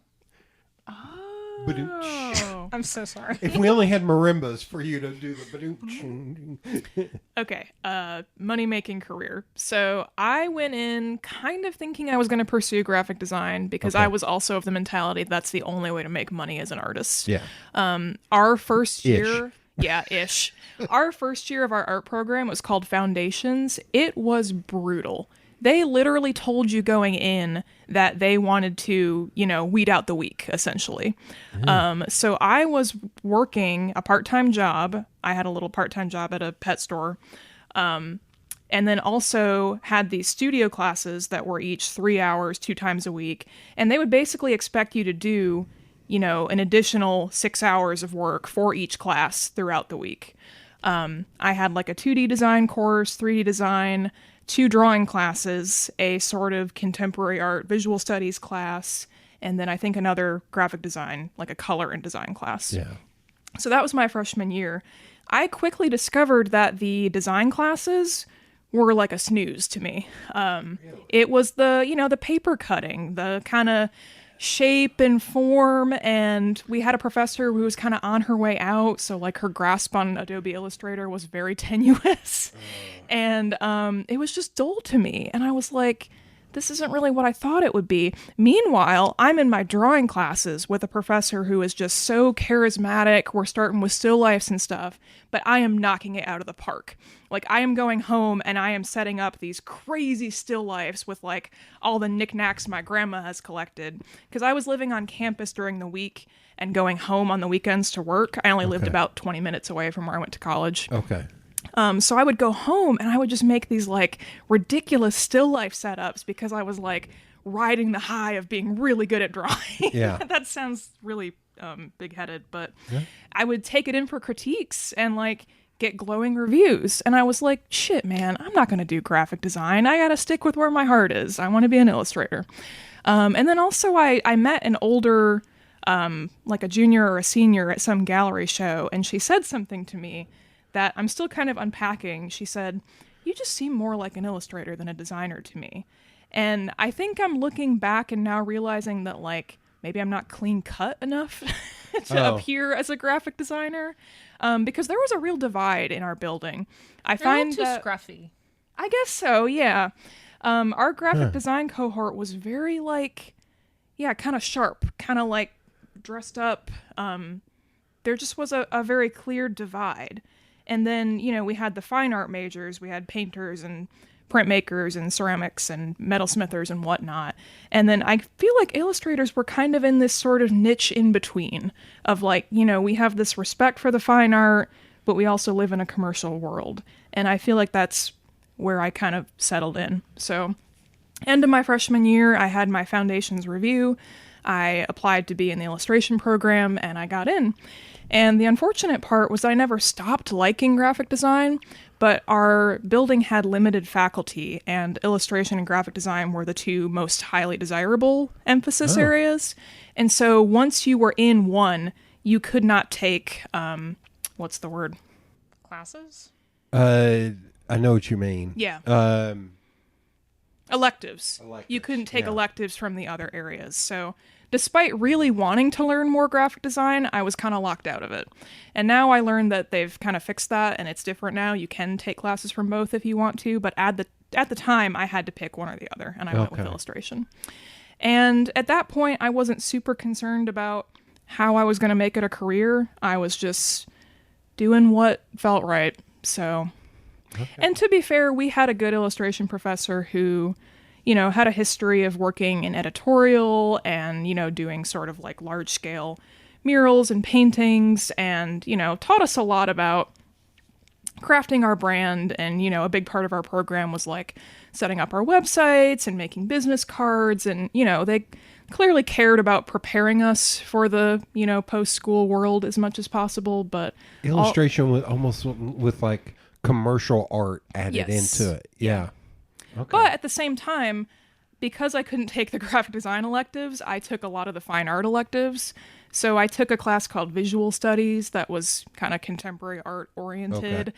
I did a project where I hauled a taxidermy deer around the trailer park I lived in and kind of just took these shots of like, just sort of, isn't this out of place was sort of the, I guess, gist of it. But Yeah. I don't know. I had fun with it. Yeah. And strangely, by the time I graduated, my best game plan was I'm going to apply to as many art residencies as possible. Yeah. But more on that later. I feel like that's kind of the end of the question you actually asked. I can kind of talk about like my college Go for it. experience. I don't remember if I did already or not. You, Touched on it. yeah, touched on it. Because she just went into this really in-depth thing. And I'm like, oh, I want to do that. Yeah.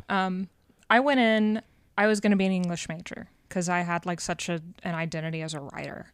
And I was like doing all my English courses. I was like reading all these books, which I loved, but then I had to write papers about them, which I hated because it wasn't creative writing. It was like analytical writing. And that's not what my brain likes. And as like an elective, I wanted to take photography 1 because I was like really into photography.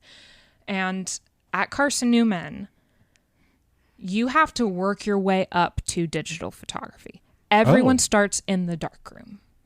So I got my dad's old Canon AE1 film camera. I took photo 1 and I absolutely fell in love with the darkroom and with traditional black and white film photography. And pretty much from that point on, I was like, I'm only going to take the creative writing courses that are actually creative writing. I'll get the minor and I'm just going to do photography because I fucking love this. I would just go in the dark room for 8 hours, just listen to albums on a speaker, rocking out, and just, it never lost the magic. Like liquid and light, creating something. And like you put the paper, you expose it to light, you put it in the developer tray, you slosh it around, and you slowly see the image form before your eyes. That never got old. And I loved that. And I actually became a darkroom assistant. So that was like my work study job. I would just 3 or 4 nights a week, I would be in the art building from like, I don't know, 8 to midnight. And if any younger photo students needed help, I would like mix the chemicals. I would like help them troubleshoot things. I loved that job. I loved being the darkroom assistant. And then I got a job also, I think my junior year or senior year, I got another job in addition to the work study as a wearer of many hats at the Standard Banner, which was like Jefferson County's newspaper. Okay. So I was a graphic designer. I was a photographer. I was a reporter. I was a copy editor. I kind of just like did whatever you they were needed cheap. me to do. That's why. Yep. you had to I do was it. $10.25 an hour. The price was Oh right. wow, that's a lot, man. I was high rolling. I was like, they're paying me $10.25 an hour. No, I keep harping on the older. My first job was, well, not my first job, but my first, I guess, real job was Taco Bell for $3.85 an hour. Holy shit. But before that, I worked at ballparks where I would keep score for a game, basketball or baseball or softball, and it was $3 a game. Or if I worked the fields, it would be $5 an hour. And I was like, Big money. I will totally drag the fields and cut the outfields. You see how much I like lawn care. Like I got all that out of my system when I was young. So like in 6th grade, I was doing that kind of stuff. But yeah, Taco Bell, it was $3.85 an hour when I started. I feel like you $10.25 is. You must be really confused right now because he messaged me last night and said, Lauren's going to talk about being a musician, right? And I was like, yeah. Oh no, no. We'll get into that. It's all but how you got to where you're going. Yeah. Okay, Like, all right. That's why I asked the folks question and the siblings to kind of figure out how you got there. but I had my 2 jobs. I was taking like 18 hours. I had not just like papers and like poems to write, but also like ADHD procrastinator. Yeah. I would hide out in the art building when security came at midnight to lock it up. I'd hide in my studio and not make a peep, and then they'd lock it up, and then I'd just pull an all-nighter in the dark room. Like, That's hilarious. just, I was like vice president or president of like the art club, and a little cringe, but also the Carson Newman Democrats at one point. We've since moved more left than that. It's not the other way, don't worry. But The I Carson was, and Newman Democrats were this far left. it was, I mean, that was radical Or on wait. campus. It was radical Wait, on campus. This far left. It was radical on campus. But there was also, while I was at Carson Newman, a Southern Baptist University, the school as a whole applied for and got a Title IX exemption. So Really? yeah, they could discriminate against like unwed pregnant people. They could discriminate against gay or trans people. So like there was a time there where like we were scared. We had an LGBT support group, but we had to meet off campus. We could not put up flyers on campus, so we got stickers and we'd slap them all over our shit because they couldn't do anything about that. Anytime I need to remember to talk about something, you just added it. This is. I think you may have shaken your head at me about saying this. I have a new thing for the past year. There are some people who have not been punched in the face, and it shows. And I feel like punching them in the face. One of them is a former Carson Newman person who we can talk about off mic. Okay. But it's, Hell yeah. Looking forward to it. But I'll write that down. Talking shit about former CN people. There's a lot of great people at Carson Newman, like all my English professors, all my art professors, fantastic. The administration. But We it's had a good president then, but now the president is stuff like that. It's like, what the... Why Yeah. why are you involving yourself in something that does not impact you? It's because a lot of the funding that Carson Newman receives is from Yeah. the Tennessee Baptist Convention and the Southern Baptist Convention, and they have to adhere to those whatever moral values or tenets, and so it involves like discriminating That against all these amazes people. me because when I was growing up, I never thought of Carson Newman as a Christian school or anything. Like that's wow. Yeah. Okay. I was not thrilled. I knew it was, but it was one of those. It's like there's some East Nashville musicians that were Christians, like the way Sufjan Stevens is Christian. Yeah. Like Boy, he's even more than. Yeah. I wrote this down. Liquid and Light needs to be an album title. I've thought about for my album I did do like all the photography, and Yeah. I mean as a photography major, like you did get to take a lot of art electives. So I took like a computer graphics class. I took like digital photo. A couple of my other professors were Julie Rabin That's another one that and sounds Lisa familiar. Flannery. That's another one. I think I may actually be friends with her on Facebook. Yeah. I There's- think she's since retired. Flannery has. There's a guy, Tony, who does very high quality printing for like prints, Giclée prints and stuff like that for Scripps Networks, does photo retouching, all that stuff. He's the best. Tweaked Imaging. But he runs a group called League of Scruffy Photographers that I'm in. I think That- Flannery's a part of that. that I think Yeah. that's... Oh, wait. Flannery may be... Wait. Lisa, very short. She is brunette. the big camera, maybe. Yes, she's affiliated with that and the Knoxville Community Darkroom. So The community darkroom was like when I was at Carson Newman. She was like drumming up enthusiasm. So for the that. next episode that'll drop of this is John Allen of Oh, cool. of that, and Anna Mm-hmm. of that asked me to do their website, paid me a deposit. I did a draft and then never heard anything ever again. And then I Yeah, was like, it's been a little like yeah, they've run into when some I had John on, I was like, I need to give Anna that money back because it's like it was like $200. Like it wasn't anything. I was doing it for him for nothing essentially, but it's still funny. I was like, that's how I know that name because I think she follows me on Instagram. I think we're friends on Facebook. It's like, but I don't think I've ever met her. I've met the other two. I don't think I've ever met her. they were all fantastic artists and people, and so much of what I learned about the creative process, like I learned from them. And spoiler alert, have you kept up with film photography? Well, the thing about inflation is that film is fucking expensive. So there's a buddy of mine that he got really into. I actually have there's a camera right there that's a Canon that's a film camera. That's my buddy Sean. Oh, it's Dale's mom's camera. And he was like, "Do you want to start shooting film?" There's so much stuff now with like adapters where you can shoot really cool film. Mm-hmm. Like I also have 500 to 600 antique cameras. Yeah, I've noticed. I've seen your brownies around. Yeah. But there's all this stuff you can do now. How some company hasn't come out and say, we're just going to start making film. I think they would actually make money. It's like vinyl. It's Yeah. really having a If resurgence. if you did it. But I've seen some with like 3D printers where they're adapters to shoot in like that, but shoot like 35 millimeter, and it has this cool effect where it actually goes out on the perfs.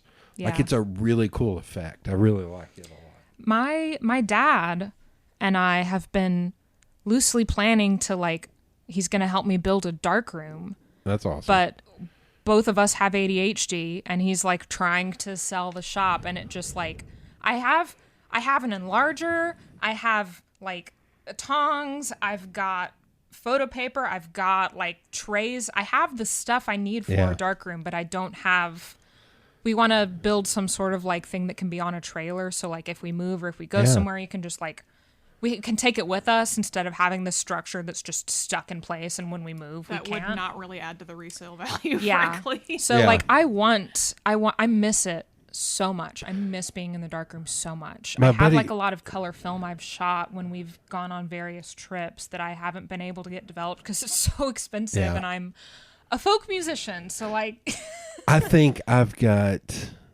probably 20 rolls of film, that I have not shot. Some of it may be still from the late 90s. Like, you can get some cool with expired Yeah. film. You can get Yeah. some cool effects. I actually worked at a place, Home Tour, which was a real estate publication, and they went through so much film that they kept it in the fridge because it would last longer. Yeah. But they literally had a fridge that was just Film dedicated to fridge. film, which is nuts. Like, and thinking about it now, of like they had $20,000 worth of film Yeah. because they would have to go take real photos because the digital wasn't high enough. This was late 90s, early 2000s, wasn't high enough quality for like the covers and shit. Yeah. Okay. College. So you get out of college, and it's either one of you. I'll let you go this time. Okay. Like, you get out of college, so what's the next step for you? Whew. So this was like a very bleak few months of my life. Okay. My last semester of college, I was lucky enough to be able to quit working at the pet store, and I got paid about $10 an hour to work on a mural. Our campus's utilities building really wanted something they could put up in kind of their main lobby. So that entire semester I went over there and I gathered photo references of all of the employees working, and I kind of collaged it into this big thing with like all the pipes and the sort of utilities converging with people working. So I did that my entire final semester of school while also working on like my senior thesis body of work. The problem... Oh, yeah. So my senior body of work was actually about the Smokies. I was kind of realizing how my interests were gravitating towards like wildlife and sort of our relationship with wildlife and the land and like managing land and that kind of thing, and how national parks are like this supposed untamed wilderness, but really they're very carefully managed. We're reintroducing species, we're pulling out invasive species, we're trying to undo kind of the damage of industrialization. So my thesis was basically portraits of 5 animals and kind of little insets that tell sort of their story. So like the reintroduction of the elk, the brook trout kind of having to compete with all the rainbow trout and brown trout that was stocked back when like fishermen wanted to fish there. The sort of salamander species that only lives here in the Smokies and how it's being affected by climate change because it only lives at these high elevations, and it's sort of trapped at the top of the mountain where it's cooler up there, but as temperatures warm, it has nowhere to go, essentially. So that was kind of my body of work. But anyway, the job I had per se that semester obviously terminated at the end. And I was like, I swear to God, I'm not going to go back to working at that pet store. I will not let myself. So I told you my tentative plan graduating was I'm just going to apply to a bunch of art residencies and see what happens. Yeah. And I really tried, But I was also busy my final semester and only managed to do a few. One of them actually was Aramont, here in Gatlinburg. And for whatever reason, I don't quite understand why, but they really seem to gravitate more towards 3D artists there. They have a 9-month-long residency program, and if you look back at the alumni, it's a lot of like jewelry makers and metalsmithers and woodworkers, not so much kind of painting and drawing. Yeah. So didn't get into that one. Eventually kind of, sucked it up, started applying to various graphic design jobs. This was 2016. And for whatever reason, I'd find someone hiring a freelancer, go in for an interview, and then they'd say, oh, actually, we decided we don't need a freelancer right now. I had this sort of tantalizing offer from, there is a museum design studio in central Illinois near Champaign, and they do basically like fabrication. Like they have people who do big models for museum exhibits, and then they also have people who do like signage. And so I had applied to be like a 2D graphic designer for them and do sort of exhibit signage. And they had me do like a phone interview, and then a Skype interview, and then finally an in-person interview. But that was like a month-long or a multiple month-long process, and they would not give me a concrete answer. Like I'd call and be like, hey, am I still, in consideration? And they finally told me like, yeah, you're still in consideration, but we haven't had enough applicants. So basically saying like, What the hell? oh, we're kind of looking for someone better than you, but we're not going to cut you loose yet. Oh my god. So that went Probably on. for a job that paid $10. I don't know, but Yeah. it was such a like dream thing that I didn't want to let go of it. It just sounded so cool. But we were a few months into the summer at this point. I was still living in the same town I went to college in. Several of my friends had already moved away.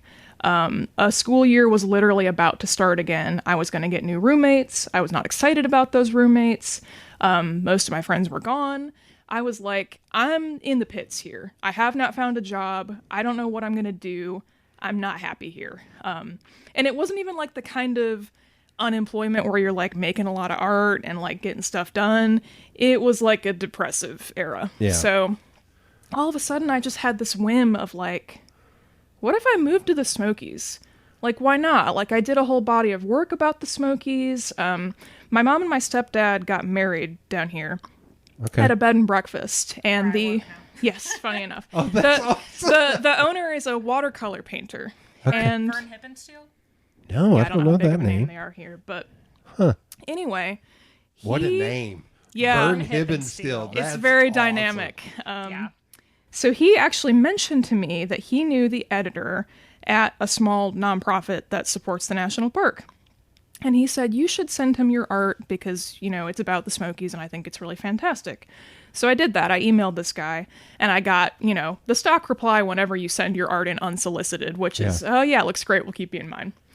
But then it occurred to me, I wonder if they are hiring for other positions and I could kind of get my foot in the door. Yeah. So I go on their website and lo and behold, they're hiring retail staff for the visitor center out in Cades Cove. And I thought, what the hell? I have nothing to lose. I sent in the application. They ignored it for several weeks, I think because my address was Michigan. And they were like, what is this girl smoking? She wants to work here?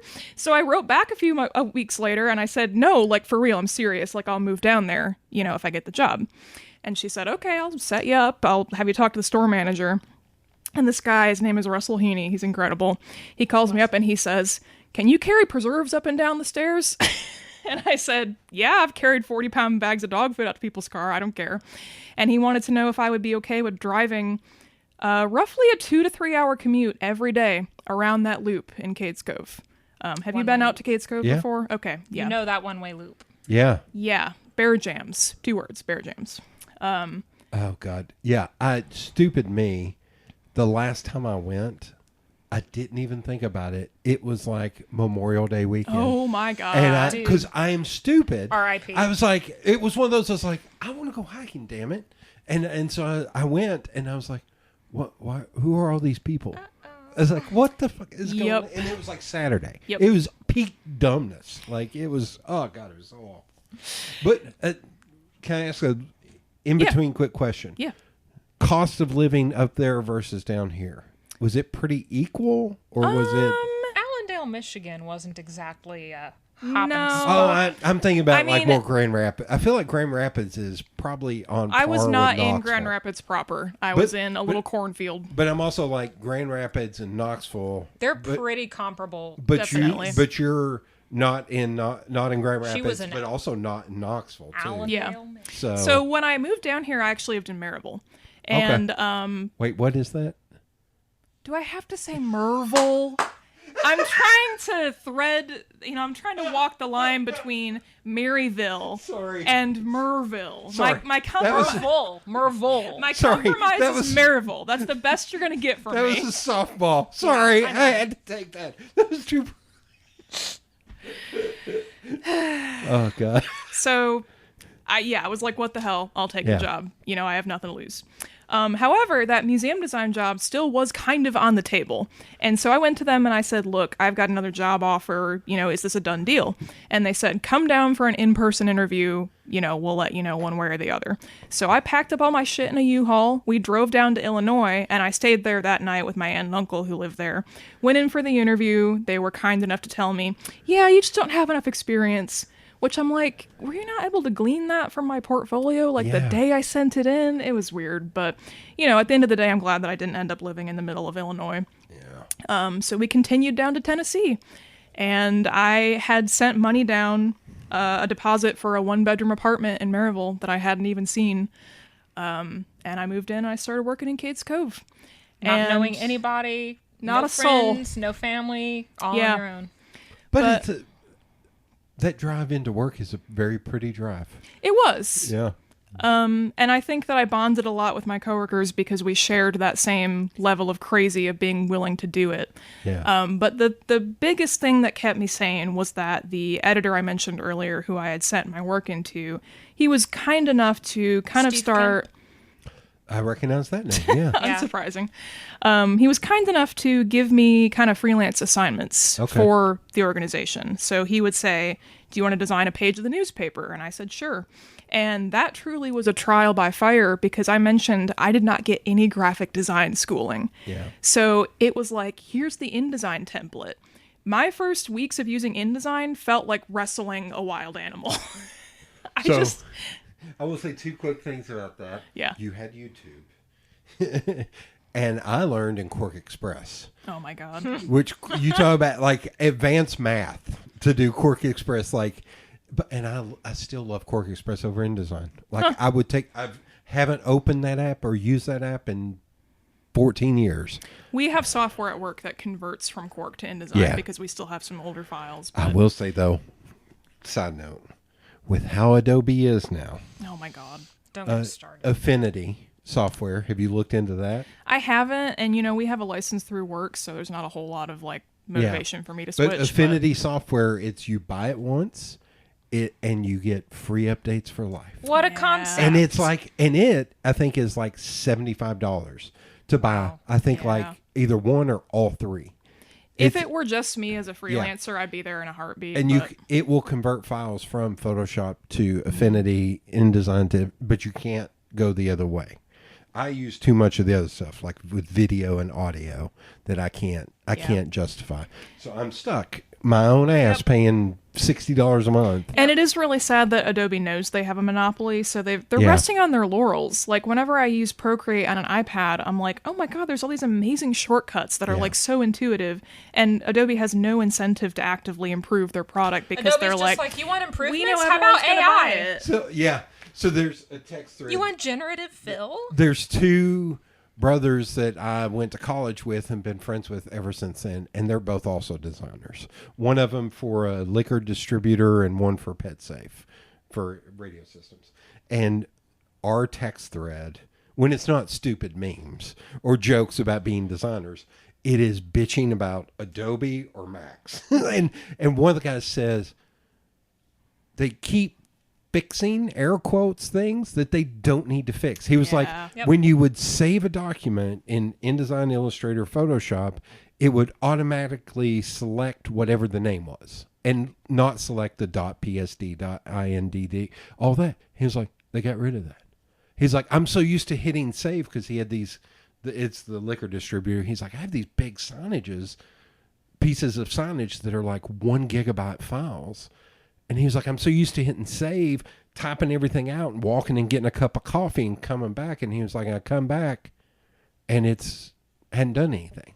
And he was like, it's a little thing, but why the hell did you fix that? Like, why'd you hell fix that? Like, what the hell are you doing? Like, that's what our bitching is. It's stupid crap like that.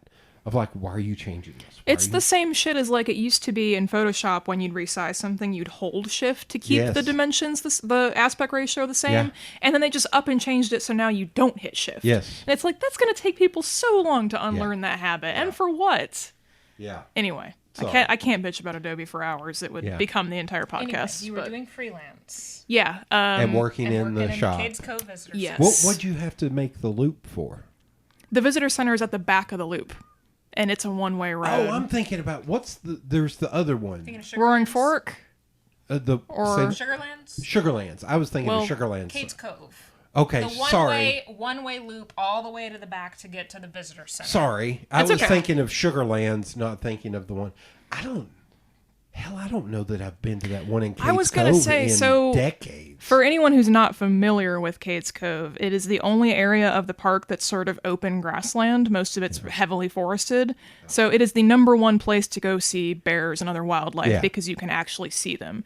And it's also kind of a historic area. There's like cabins and churches, and back at the visitor center there's an old grist mill. That was one of my favorite parts actually, was going down to cover for the miller on his break and just kind of chill in the grist mill. But anyway, Cades Cove alone gets 3 million visitors a year, which is comparable to like the entirety of Yellowstone or Yosemite. So very popular place. So here you go. There's a buddy of mine. He was like, I got an idea. I was like, oh God, here we go. I can't remember if he was drunk at this. He was probably drunk. The Todd. Give a shout out to the Todd. He was like, I want to put you in a Sasquatch costume and have you just walk through Cades Cove, like do the walk slowly. I was like, dude, I will be shot. Oh, yeah. In like 5 minutes. And he was like, but guns are illegal. I was like, you're out of your mind. You are out of your mind if you think people don't like bring guns. Oh, yeah. I was like, This I will is be. Tennessee. I was like, I will be dead, dude.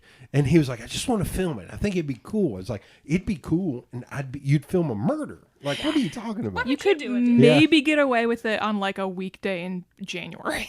Yeah. That would actually be kind of cool in the snow. Like I would have to find a Sasquatch costume that fits me. When I was working at the Sentinel, we did a capture Bigfoot thing for United Way. Won't get into that story. We ordered a Bigfoot costume. It topped out at 6 foot tall. You couldn't be over 6 foot tall. It's like, so I was filming everything, and the person who was in it was 5'6", and I was like, it looks like I'm shooting you from a helicopter because it looks so stupid. I was shooting her like looking at the screen. I was like, and she's way down here she's bent over doing this. I was like, this is the dumbest thing I've ever seen. That is very counterintuitive. Yeah, 6 foot.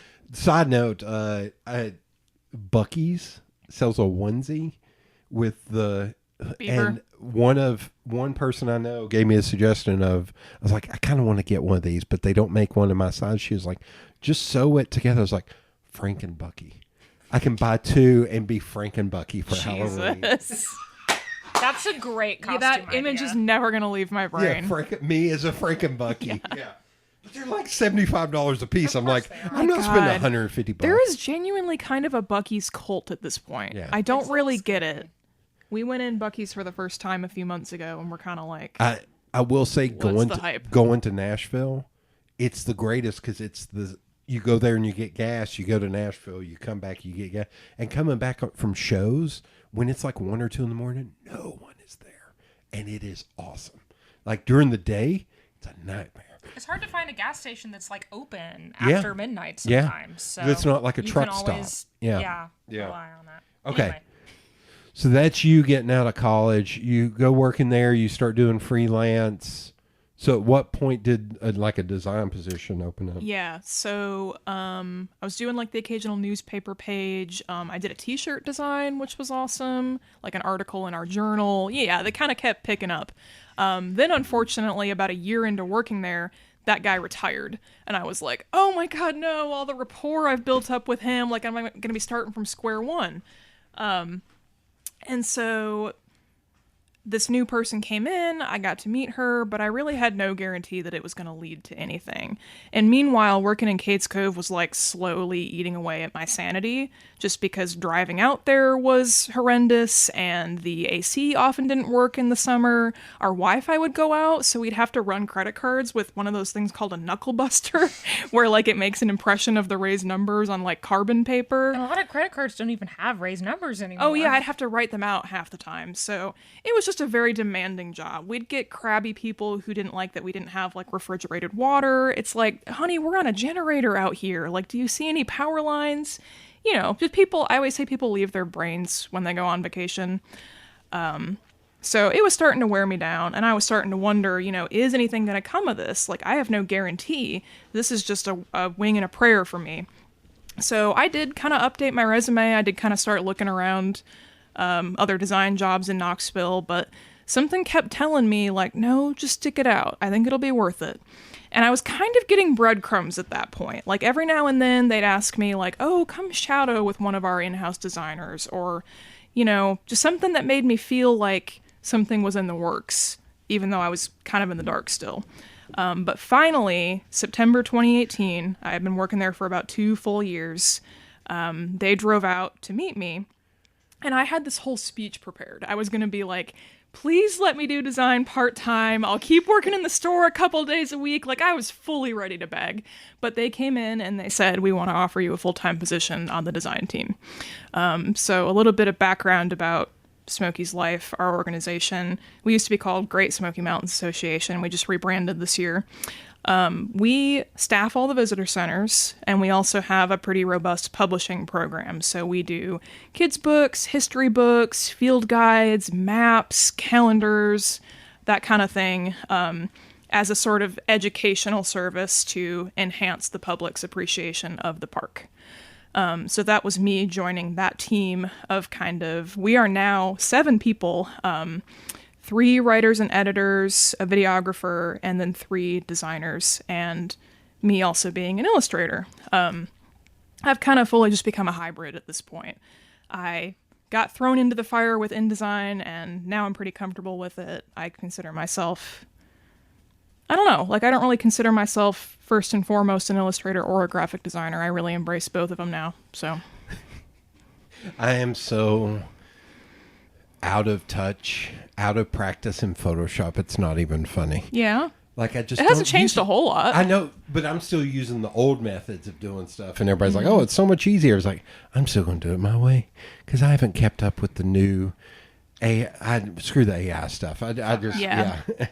The only thing I have used it for, sometimes when you are putting a photo in layout, you want to scoot it just a little bit more to the right or left, but the photo ends there. Oh, yeah. If you put it in Photoshop and you extend the crop bar just out a little bit, and you let AI fill in just like a little bit of background or whatever, that is genuinely useful. Yeah. And it's not stepping on an artist's toes, you know, it's Right. just generating pixels on a photo. So, no, Photoshop is actually my bread and butter. I didn't mention it all, but I got my first drawing tablet, like a Wacom drawing tablet, when I was 12.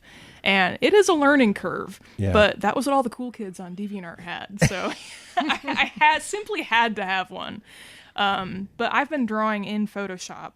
There was a program called Paint Tools SAI that I used for a while. That was more of a digital painting interface, but I eventually went back to Photoshop because it just was easier to use. So yeah, the entire kids book that I did earlier this year, that was all done in Photoshop.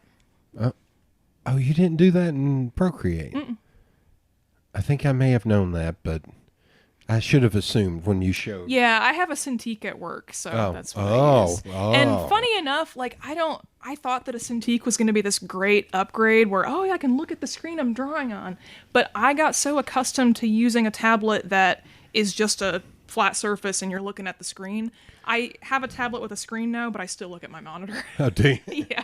So there's a buddy, I don't think you've met him, Tommy Smith, and he'll listen to this. He did inform me. He was, because he texted me one time. He's like, "Oh, I heard my name on the podcast," and I was like, "Oh crap, what did we say?"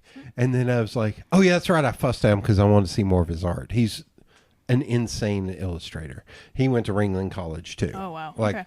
But he works on a Cintiq, and then bought one for home. Like that's how into the Cintiq he is. Nice. Yeah, that's wild. Okay, I've can't- been blabbing far too long. No, here's what will make you laugh. I think I may have shared this before. I draw an Illustrator on this.